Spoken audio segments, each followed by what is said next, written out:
Doctor Sumanth, DMK AIADMK கூட்டணி நிலை எப்படி பாக்குறீங்க? திமுக கூட்டணி ஏறக்குறைய தொகுதி பங்கீடு நிலை வரைக்கும் வந்துட்டாங்க. அதிமுகவோ பாஜகவோ இன்னும் கூட்டணி வடிவம் இறுதி வராமலே இருக்குதே, எப்படி புரிஞ்சுக்கலாம்? திமுக பக்கம் கூட்டணி கிட்டத்தட்ட முடிவு ஆயிடுச்சு. ஏன்னா அங்க ஒரு ஈக்குவல் பார்ட்னர்ஸ் அந்த மாதிரி எதுவுமே கிடையாது. சோ காங்கிரஸ் இன்னைக்கு ஒரே ஒரு விஷயம் எனக்கு திரு கோபண்ணா சொன்னதுல ரொம்ப ஒரு வினோதமான ஒரு விஷயம். காங்கிரஸ் சார்பில் யார் போட்டியிட வேண்டும் என்று காங்கிரஸ் முடிவு செய்யும் அப்படின்னாரு. உங்களுக்கு நீங்க பார்த்திருப்பீங்க, பல ஆண்டு காலமா ஒரு ஜோக் ஒண்ணு சொல்லுவாரு. காங்கிரஸ் கட்சி தலைவர்கள் தமிழ்நாட்டுல சத்தியமூர்த்தி பவனை விட அறிவாலயத்துலதான் அதிக நேரம் இருப்பாங்க அப்படின்ட்டு. சோ திமுக தான் முடிவு செய்யும். இப்ப நீங்க பாத்தீங்கன்னா கார்த்தி சிதம்பரம் இல்ல, அது எப்படி டாக்டர் சுமந்த்? அனுபவம் மிக்க நீங்க இப்படி சொல்லலாமா? ஒரு நிமிஷம் சார், நான் முடிச்சிடுறேன். எங்க கட்சி வேட்பாளரை நாங்க தான் முடிவு பண்ணுவோம், திமுக முடிவு செய்யாது. சார் நான் முடிச்சிடுறேன் சார். திமுக என்ன அப்படிப்பட்ட ஒரு ஜனநாயக இயக்கம்? நான் பேசி முடிச்சிடுறேன் சார். ஒரு சிம்பிள் எக்ஸாம்பிள் கொடுக்குறேன். உதயநிதி ஸ்டாலின் சனாதன தர்மத்தை பத்தி ஒரு ஸ்டேட்மெண்ட் கொடுக்கிறார். அகில இந்திய அளவுல பாஜக அதை பிடிச்சு பிரதமர்ல இருந்து எல்லாரும் காங்கிரசுக்கு எதிராக இந்தியா கூட்டணி அப்படின்னு சொல்லி காங்கிரசுக்கு ஒரு நெருக்கடி கொடுக்கிறாங்க. கார்த்தி சிதம்பரம் உதயநிதி ஸ்டாலின் சொன்ன கருத்து சரி, சனாதன தர்மத்தை பத்தி சொன்ன கருத்து அவர் மக்கள் அதை சரியா புரிஞ்சுக்கலங்கிற ரீதியா அவர் சொல்றாரு. எதுக்காக சொல்றாரு? திமுகவை எதிர்த்தா டிக்கெட் கிடைக்கலன்னா முடிஞ்சு போச்சு கதை, ஜெயிக்க முடியாது, அவருக்கு நல்லா தெரியும். சோ நீங்க தமிழ்நாட்டுல நீங்க காங்கிரஸ் கட்சியில வேட்பாளராக இருப்பவர்களுடைய ஒரு விஷயத்திலும் இருக்கக்கூடிய நிலைப்பாடு திமுகவின் நிலைப்பாடு தான், காங்கிரசுடைய நிலைப்பாடு கிடையாது. அதுதான் நான் சொல்றேன். அது ஜோதிமணியாக இருக்கட்டும், கார்த்தி சிதம்பரமாக இருக்கட்டும், சட்டமன்றத்தில் செல்வ பெருந்தகையாக இருக்கட்டும், இவர்களுடைய நிலைப்பாடு is equal to DMK ideology, அவ்வளவுதான். சரி, அது ஓகே தானே சார்? நிலைப்பாடு ஒண்ணா இருக்கிறதுக்கும் இல்ல நான் டவுட்டா கேக்குறேன். இல்ல டாக்டர் சுமந்த், ஒரே நிமிஷம். நீங்க ஒரு கட்சியில இருக்கீங்க தம்பி, உங்க கட்சி நிலைப்பாட்டை நீங்க பிரதிபலிக்கணுமா, நீங்க கூட்டணி கட்சி நிலைப்பாட்டை பிரதிபலிக்கணுமா?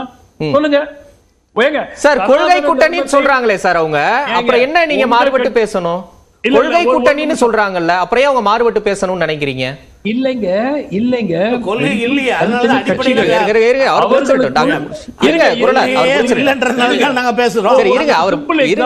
ஒரு சிம்பிள் எக்ஸாம்பிள். இப்போ இடபிள்யூஎஸ் காங்கிரஸ் ஆதரிக்குது, ஆதரிச்சு ஓட்டு போட்டுச்சு. ஆமா, ரைட்டா? காங்கிரஸ் ஆட்சி செய்யற மாநிலங்கள்ல இடபிள்யூஎஸ் இம்ப்ளிமெண்ட் பண்ணிருக்காங்களா இல்லையா? திமுகவின் நிலைப்பாடு அதுக்கு நேர் எதிராக இருக்கு. சோ நீங்க இங்க தமிழ்நாட்டுல உட்கார்ந்துகிட்டு இடபிள்யூஎஸ் எதிர்க்கிறோம் அப்படின்னு சொன்னா அது உங்க கட்சியினுடைய நிலைப்பாட்டுக்கு நான் தான் போய் பேசினேன். இடபிள்யூசிக்கு ஆதரவா நான் பேசினேன், பதிவு இருக்கு. ஒரு நிமிஷம் சார், நான் உங்களை சொல்லல சார். நான் சொல்றது உங்க கட்சியில அவர் திரு கோபண்ணாவால ஒத்துக்க முடியாது, ஆனால் அவருக்கும் நன்றாக தெரியும் டிக்கெட்டுக்கு விருப்பம் இருக்கிறவர்கள் பேசுவது வேறு. டிக்கெட் போட்டியிடாத மக்கள் காங்கிரஸ் ஐடியாலஜி பத்தி அவங்க தைரியமா பேசலாம், அதுல எனக்கு மாற்று கருத்து இல்ல. ஆனால் வேட்பாளராக வேண்டும் என்ற எண்ணத்தில் இருக்கும் காங்கிரஸ் நபர்கள் அனைவருமே திமுக என்ன சொல்கிறதோ அதை அப்படியே வாய்மொழிகிறார்கள். they are only extensions of the DMK. அவ்வளவுதான் நான் பாக்குறேன். அவங்க அப்படி இருந்தா எப்படி சார்? இப்ப கேஎஸ் அழகிரி சொல்றாரு, நாங்க 15 தொகுதி கேட்போம், சென்னையில எப்பவுமே நீங்க தான் போட்டியிடணுமா, நாங்க தான் போட்டியிடணும், அதையும் கேட்போம் அப்படிங்கிறாங்கல்ல. இதெல்லாம் நீங்க அப்படியே திமுகவோட மெர்ஜாயி பேசக்கூடிய விஷயமா பாக்குறீங்க? இல்லைங்க, நாங்க திமுக என்ன கொடுத்தாலும் நாங்க ஏத்துப்போங்க, நாங்க சும்மாதான் ஒரு பேச்சுவார்த்தைக்கு இருக்கிறோம், ஏதோ அவங்க கூப்பிட்டாங்க அப்படி சொல்ல முடியுமா? ஒரு தேசிய கட்சியினுடைய தலைவர், மாநில தலைவர் அப்படிதாங்க சொல்லணும். 15 சீட்டு கேட்கிறோம், முன்னாடி விட அதிகமா எங்களுக்கு கொடுக்கணும், அப்படிதான் கேட்கணும். அவங்க என்ன கூட்டணி உடச்சிட்டா போறாங்க? திமுக 5 சீட்டு கொடுத்தாலும் 5 சீட்டை வாங்கிட்டு தான் நிக்க போறாங்க. என்ன இருக்குது? நீங்க காங்கிரஸ் கட்சியை ரொம்ப குறைச்சு மதிப்பிடுறீங்களா? தமிழ்நாட்டுல ரொம்ப ஒரு எல்லலோட மதிப்பிடுற மாதிரி இருக்கே டாக்டர். காங்கிரஸ் கட்சி தமிழ்நாட்டில் கடந்த 25 ஆண்டுகளாக தங்கள் கட்சியில இருக்கக்கூடிய அந்த குட்வில், மக்களிடையே இருக்கக்கூடிய காங்கிரஸ் ஒரு நல்ல கட்சி, ஒரு சென்ட்ரிஸ்ட் பார்ட்டி, யாருக்கும் எதிரிகள் அல்ல அப்படின்னு இருக்கிற எல்லா நல்ல விஷயங்களையும் கிட்டத்தட்ட திமுகவிடம் அவர்கள் சரண்டர் ஆயிட்டாங்க. அதனால காங்கிரஸை தனியாகவோ ஒரு கட்சியாக தமிழ்நாட்டில் நிறைய பேர், அதனாலதான் ஓட் ஷேர் குறைஞ்சிக்கிட்டே வருது. கடந்த முறை பாஜக எங்க இருந்துச்சு? 2.5% கட்சி, 3% கட்சி, கரெக்டா? கடைசி தேர்தல்ல காங்கிரஸ் தனித்து போட்டியிடும் போது 4.95% ஓட்டு தான் காங்கிரஸ் இருக்கு. இன்னைக்கு பாஜக அதை விட double or maybe even 3. Sir இன்னைக்கு அவங்கட்ட எத்தனை எம்பி சார் இருக்காங்க? 25ல போட்டிட்டு 18 எம்எல்ஏ வச்சிருக்காங்க. தமிழ்நாட்டிலே அதிக வின்னிங் பர்சன்டேஜ் வச்சிருந்தது காங்கிரஸ் கட்சி தானே.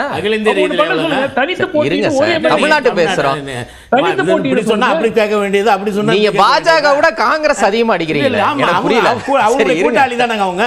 சரி, டாக்டர் சுமன், இன்றைய நிலவரம் என்ன? பாஜக காங்கிரஸ் விட குறைந்தது 2.5 மடங்கு அதிக வாக்கு வங்கியை தமிழ்நாட்டில் வைத்துக் கொண்டிருக்கிறது என்னுடைய கருத்து. நீங்க அது முரண்படுறீங்கன்னா முரண்படுங்க, அது தேர்தல் காட்ட போகுது. காங்கிரஸ் தனியாக கடைசியாக போட்டியிட்டது 4.95% வாக்கு வங்கி. ஒரு காலத்துல தமிழ்நாட்டுல ஆளுங்கட்சியாக இருந்த கட்சி அதற்கு பிறகு பல டெக்கேட்ஸ்க்கு 20% வாக்கு வங்கியை வைத்துக் கொண்டிருக்கிற கட்சி 5%க்கு கீழே போனது எப்படி? இப்படிதான், அதே பிரச்சனை தான். காங்கிரஸ் நான் குறை சொல்றதா இல்ல, ஆனால் அந்த கட்சியினுடைய தலைவர்கள் நிச்சயமாக they have put themselves first.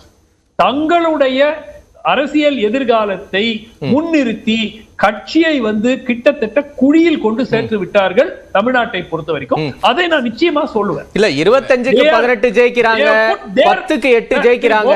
அவர்களுக்கு இருங்க தம்பி, திரு கோபண்ணா அவர்களுக்கு நான் சொல்வது 100க்கு 100 உண்மைன்னு தெரியும். ஆனால் அவரால் ஒத்துக்க முடியாது பப்ளிக் போறதுல. இப்படி சொல்லி அவருக்கு நெருக்கடி உண்டாக்குறீங்களா? நானே சுமன் ஸ்ரீராமன் ஒரு நல்ல அரசியல் விமர்சகர். ஒரு தவறான புரிதல் இருக்கு. திமுக தலைமையை காங்கிரஸ் கட்சியினர் புகழ்வதும் பாராட்டுவதும் அது ஒரு கூட்டணியினுடைய தர்மம். அது திமுகவை நாங்கள் பாதுகாக்கிறோம், திமுக எங்களை பாதுகாக்கிறது, தலைவர் ராகுல் காந்தியை பாதுகாக்கிறது, மதசார்பற்ற கொள்கையை பாதுகாக்கிறது. இன்னைக்கு முன்னணியில் இருக்கிற தலகர்த்தர்களாக திராவிட முன்னேற்ற கழகமும் காங்கிரசும் இணைந்து செயல்படுகிறது. இதுல எங்க கட்சி வேட்பாளரை காங்கிரஸ் தலைமைதான் முடிவு செய்ய, அதுல திராவிட முன்னேற்ற கழகம் எந்த காலத்திலும் தலையிட்டது கிடையாது. இது ஒரு தவறான புரிதல். அதாவது எங்க கட்சியில் இருப்பவர்கள் திமுக தலைமையை புகழ்ந்து பேசுவதில் என்ன தவறு இருக்கு? அதே நேரத்தில் ராகுல் காந்தியை அவர்கள் புகழ்ந்து பேசுறாங்க, அது என்ன தவறு? அதுக்கு உள்நோக்கம் கற்பிக்க கூடாது. தயவுசெய்து சொல்றேன், உங்களுக்கு நல்லா சுமன் ஸ்ரீராமனுக்கு தெளிவுபடுத்த வருகிறேன். எங்கள் கட்சியில இருப்பவர்களுடைய எதிர்காலத்தை எங்க கட்சி தான் முடிவு செய்யும், திமுக முடிவு செய்யாது. அந்த மாதிரி ஒரு ஆரோக்கியமற்ற அணுகுமுறை திமுகவிடம் எப்போதுமே இருந்தது கிடையாது. நல்ல நண்பர்களாக இருக்கிறோம். நான் கூட கலைஞர்கிட்ட மிக நெருக்கமாக இருந்திருக்கிறேன். இன்றைக்கு இருக்க முதலமைச்சரிடம் நான் நன்மதிப்பை பெற்றிருக்கிறேன். அதனால என் எதிர்காலத்தை முதலமைச்சர் ஸ்டாலின் முடிவு பண்ண முடியாது. என் எதிர்காலத்தை தமிழ்நாடு காங்கிரஸ் தலைவர் அழகிரியும் கார்கேயும் தான் முடிவு செய்ய முடியும். அது ரொம்ப யதார்த்தமான நிலவரம். அது தவறான புரிதல். ஒரே ஒரு கேள்வி கோபிநாதனுக்கு, அதிமுகவுக்கு என்ன கொள்கை என்பதை அவர் சொல்லட்டும். சொல்லுங்க. தெளிவாக நாங்க தாங்க சமூக நீதியினுடைய காவலர் என்று நாங்க நிரூபித்திருக்கிறோம். நீங்க 50% கொடுக்க முடியாத உங்களை 69% பெற்று தந்தது நாங்க, இடஒதுக்கீடு பெற்று தந்தது நாங்க. சமூக நீதியினுடைய காவலர் நீங்க யாரு? உங்க கேள்வியை நீங்க தயவு செய்து நான் சொன்னதுக்கு அப்புறம் கேளுங்க. சொல்லணும்ல சார், தவறா சொல்லமா நான் திருத்தணும். 69 உறுதி செஞ்சீங்க, உறுதி தந்தது இல்ல. ஓகே, 69 நாங்க தாங்க பெற்று தந்தோம். நீங்க அதுதான் நாங்க ஷெட்யூல்ல கொண்டு வந்தது. அதுதான் சார் சொல்றேன், அது பெற்று தந்தது இல்ல, உறுதி செஞ்சது. ஓகே, இருந்தது அது இல்ல சார், உறுதி செய்ததுன்னா அதுக்கு முன்னாடி ஆமா, அதுக்கு முன்னாடி இருந்துச்சு, அதுக்கு முன்னாடி இருந்துச்சு சார். நீங்க உறுதி செஞ்சீங்க சார் அட்டவணையில சேர்த்து. சார் ப்ளீஸ், இல்லாமல் அது இங்க செல்லாது என்று ஒரு வழக்கு தொடுக்கப்பட்டு சுப்ரீம் கோர்ட் வரைக்கும் போய் அதன் பிறகு அந்த வரலாறு நிறைய விவாதிச்சிருக்கோம். கான்ஸ்டிடியூஷன்ல நான் சப்ஜெக்ட்டுக்கு வரேன். நீங்க கூட்டணி இப்ப இவங்களாவது கூட்டணியில முரண்பாடு சார் இல்ல, நீங்க கூட்டணிகள் எதிர்பார்க்கல நீங்க. இல்ல நான் சித்தாந்தம்லாம் வேண்டாம் சார் நமக்கு. இதே குரலார் கூட நான் பல முறை பேசியிருக்கேன் சித்தாந்தம். இருங்க, வெயிட் பண்ணுங்க. நாங்க அதிகமான குறளார் போன தடவை விட குறளார் சித்தாந்த விவாதம் நிறைய உங்களோட நான் பேசியிருக்கேன். அது வேண்டாம், அதை விட்டுருங்க. இன்னைக்கு கூட்டணிக்கு வாங்க. அவங்களாவது கூட்டணி இருக்கு, சண்டை போடுறாங்க. உங்கள்கிட்ட கூட்டணியே இல்லையே, என்ன பண்ணுவீங்க? அதுக்கு மட்டும் பதில் ஏங்க, நீ சித்தாந்தத்தை பற்றி கேள்வி கேட்டீங்க. நான் கேட்கல சார், அவர் தான் சார் சித்தாந்தம் கேட்டாரு. நான் தலைப்புக்கு வாங்க. நீங்க சமூக நீதி தலைப்புக்கு வாங்க. தலைப்புக்கு வாங்க. உங்களுக்கு என்ன சித்தாந்தம் இருக்குன்றது கேட்டாங்க.